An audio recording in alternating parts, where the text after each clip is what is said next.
Region of Durham working on a bylaw regarding short-term rental properties. Dan Kearns, The Standard. Scugog. The Region of Durham is working on a policy regarding short-term rental properties. At a recent meeting, Regional Councillor Wilma Watton asked for an update regarding work on a bylaw by the Region of Durham which would address the issue of short-term rental properties.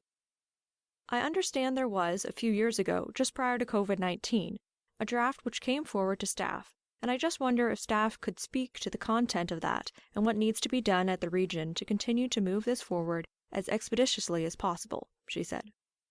Scugog's Director of Development Services, Kevin Heritage, explained a previous draft bylaw did not cover the entirety of the issue.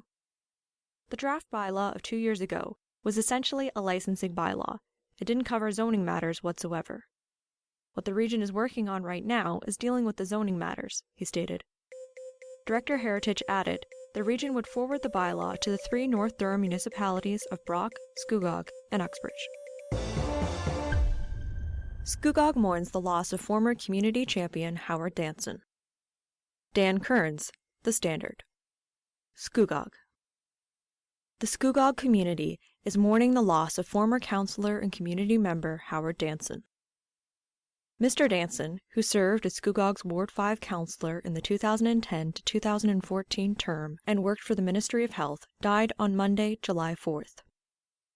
On behalf of the Township of Scugog and my fellow members of Council, I convey heartfelt condolences to the family and friends of Howard Danson. Howard was a very dedicated and hard-working councillor for his Ward 5 constituents and an advocate for all Scugog. He debated passionately at the council table, and we all enjoyed his sense of humor, Scugog Mayor Bobby Drew said in a statement. Regional Councillor Wilma Watton, who served as the Ward 4 councillor during the 2010 term, explained part of Mr. Danson's legacy was as a champion for seniors in the community. When Howard and I first became colleagues on council, we discovered a mutual desire to help the seniors of our community. We visited local communities to determine if the residents agreed. Noting the recognized need and agreement from our residents, a Seniors Advisory Committee was formed, she explained. Through this committee, we produced a monthly event calendar, and we applied for and received grant funding to furnish an office run by seniors. Howard and I were strong advocates for the building of the Port Perry Golden Girls House, and were thrilled when the occupancy permit was finally granted. She also described how he helped her with her golf game. On a personal note, he taught me some tips on golf, which did help to improve my game if I remember to implement them. I was fortunate to call him friend, and I am very sad he has passed away. Former Mayor Chuck Mercer recalled when he first met Mr. Danson. My first meeting with Howard occurred shortly after I submitted my application to run as the mayor of Scugog. Howard indicated he had an interest in running for council and wanted to discuss his options. Howard had retired from the Ministry of Health, where he had enjoyed a career doing audits. We both were successful in our campaigns and joined the new council together, he said. Howard had a vast knowledge of government practices and was curious about how municipalities operated on limited budgets. Collectively, the council and staff wrote a business plan and committed to follow the plan to measure our success. Howard had a strong commitment to our community and championed many initiatives including our budget, the library, the dog shelter project, and the installation of pickleball courts. He enjoyed attending community events, meeting people, and hunting down actions which would support their needs. Howard was a problem solver, and very proud of his work. He was never shy to tell you what was on his mind, knowing that speaking up was his role in representing the people of Scugog. Mr. Mercer wants people to remember Mr. Danson's work ethic, leadership, integrity, and honesty. He stated, Mr. Danson served our community with compassion and commitment. Former councillor Larry Corrigan described how his relationship with Mr. Danson developed over the years. One of the great gifts of public service is the opportunity to meet people of character with diverse backgrounds and skill sets. Howard Danson was one of those. It was obvious when the Scugog Council first met at a private orientation meet and greet meeting at Mayor Mercer's home, Howard's exemplary experience as a senior official in the Provincial Ministry of Health would serve our council and community well as Chair of Finance. Our relationship developed from a respectful colleague to a good and trusted friend in our post-political years. It concluded with our last meeting in the ICU shortly before his death. Trust in the Slow Work of God by Teilhard de Chardin. A celebration of life is being held on Friday, July 22nd at the Low and Low Funeral Home in Port Perry. The Missing Canadian Symbol. Jeff Carpenter, Special to the Standard. My friend and colleague, Dr. David Bird, has been driving a movement to have a national bird declared for Canada. Although many thought it was a done deal already, Canada has not yet declared a national bird. Starting in 2016, the community at large made their decision through a complex lobbying and voting exercise which spanned several months of planning and delivery. A clear winner was determined, but for various reasons the federal government never followed up.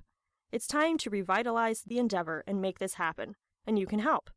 In Canada, we do have many symbols officially recognizing our country. The most obvious and prevalent is the Canadian flag, with its bold red and white colors and stylized maple leaf. It was declared our national flag in 1965 after a 40-year debate. Recognized everywhere in the world, it's a great, attractive flag which showcases our country. Incidentally, the official colors of Canada are red and white as well. Our royal coat of arms recognizes the monarchy and the oversight and influence it has on our lives. It was adopted by the proclamation of His Majesty King George V in 1921. Coincident with that is our national motto, which we all know and recognize, A mari usque ad mare, from sea to sea. But maybe it should be more appropriately, A mari usque ad mare, usque ad mare, to reflect our three oceans. Our national anthem, O Canada, is respected by all and sung with pride. The original version has been modified several times to reflect our change in Canada. O Canada was proclaimed Canada's national anthem on July 1st, 1980, 1 century after it was first sung in the city of Quebec, on June 24th, 1880. Did you know we have two national sports? Lacrosse for the summer and ice hockey for the winter. We have a national tree, the maple, which is not any specific species but a stylization of the 10 species of maple which can be found across much of Canada. We also have a national mammal, the beaver, declared in 1975, and a national horse, the Canadian horse, 2002. Surprising to me, at least, we even have a national tartan, 2011, called the maple leaf tartan. But do you know what we don't have? A national bird. I open this column with this revelation. A new book was released this year by a Canadian publishing house, Hancock House Publishers, and is entitled The Canada Jay, the National Bird of Canada, to celebrate this move to finalize the project and declare the Canada Jay as our national bird. Written by Dr. Bird and other noteworthy authors, such as Dan Strickland, who undoubtedly knows more about Canada Jays than, likely, anyone else in the world. It is an entertaining and fact-filled treatise which introduces the history of the search for a national bird, and it intertwines English, Indigenous, and Francophone influences into the story. In the book, an Indigenous author offers an Indigenous endorsement when he states, the Canada Jay is deemed a reconciliation agent, an environmental emissary. Why should the Canada Jay be our national bird, and why shouldn't the snowy owl or common loon, which are already the symbols of Quebec and Ontario, be the top bird? The underlying thread is the Canada Jay lives and breeds almost entirely in Canada, is found coast to coast to coast, is entrenched in our entire history, from the time when only Indigenous peoples lived here, through the fur trading and industrial eras and into modern times. So, is there something you, the reader, can do to help? Yes. You can remind the government we are overdue to have a national bird which truly reflects the history, nature, and value of Canada. Please go to www.canadaj.org or www.change.org and sign the petition and be part of history to forever permit us to celebrate the Canada Jay. Don't forget to get your copy of the Canada Jay book for $9.95 from Hancock House, Amazon, or Better Book in nature stores. Jeff Carpenter is a published author, expedition guide, and environmental consultant. Visit Jeff online on LinkedIn, Facebook, and Instagram. Uxbridge is starting a community garden. Courtney McClure, The Standard. Uxbridge. The Township of Uxbridge is building and planting a community garden and thus has created a garden committee. The garden will be used for growing food, like vegetables and fruit. Some plots may also contain flowers. According to Chief Administrative Officer Christy Honey, this idea was brought forth by a local resident. The garden is in the planning stages, but its goal is to open in the spring of 2003. The committee and staff have yet to choose a location. The Garden Committee will be responsible for the design and planning of the garden. The township will also be supporting this project to make sure certain standards are met. People are not allowed to use chemical fertilizer or pesticides in the community garden, and the sale of any produce which comes from the garden is prohibited. The plan also says gardeners may garden at their own convenience from 6 a.m. to 9 p.m. from April 1st to October 31st. Starting in November, residents can garden from 8 a.m. to 4:30 p.m. from November 1st to March 31st. There will be no work on the garden permitted outside this time frame. Ms. Honey explained, community gardens contribute to community engagement, awareness, and education. It will also increase self-reliance throughout the Uxbridge community and much more. The community garden will support the township's strategic plan, as it will ensure an inclusive, healthy, encouraging, active community and will help protect and conserve natural wildlife. An Uxbridge community garden will also help continue economic growth and create a sound financial future through respectable land use practices and self-reliance. The intention of the community garden program is to support community engagement, leadership, and learning within our community by empowering volunteers to establish, operate, and maintain gardens on township-owned land, stated Ms. Honey.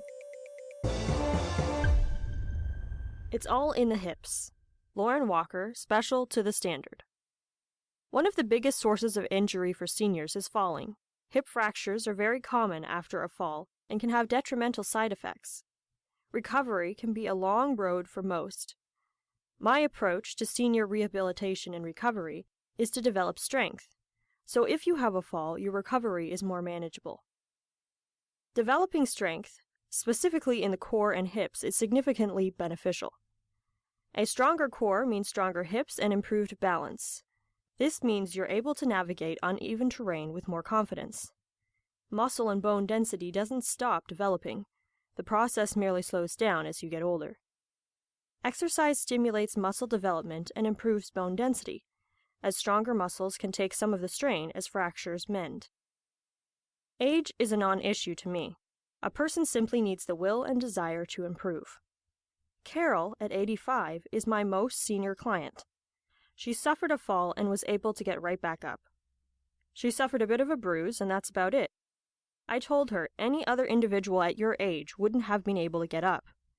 Carol has been with me for 6 years and works out once a week at the gym. The focus is strength development, which means increasing the weight from time to time. It is never too late to start. That's the point I want to drive home. Developing strength requires a specific program in the gym. Developing strength in your core in order to be able to bend down or squat would be my focus. Bending is a functional movement used in daily life. Squatting is noted as one of the top exercises for developing core and hip strength. This can further equip you for life. There's no reason why you can't enjoy golfing, playing with the grandkids, or traveling. Looking after your health means longevity and being able to enjoy what you love. The Standard Podcast was produced by Greenstream Studio for the Standard newspaper.